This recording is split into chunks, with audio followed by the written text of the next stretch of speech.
mundo ng volleyball, sweeping Thursday ng natunghayan ng volleyball fans sa naging laban ng Cherry Tigo kontra Signal at Akari laban sa Capital One.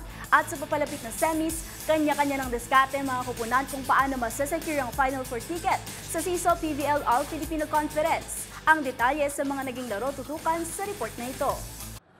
3 sets lang ang kinailangan para makuha ng Cherry Tigo ang kanilang ika-4 na sunod na panalo sa laban nito kontra Signal. Sinarado ng dalawang kupunan ng first set sa isang close 26-24, habang nakapagtala naman ng 25-20 win ng crossover sa second, and another close 26-24 sa third and last set. Para makuha ang 6-2 win-loss card, pinangunahan ng Laure sisters ang black shirts with Aya Laure delivering 16 points and EJ giving 13 on top of 24 receptions. Samantala, sweeping victory rin ang naitala ng Akari matapos dominahin ng Capital One with 25-17 sa first, 25-14 sa second set, and 25-20 sa deciding third set.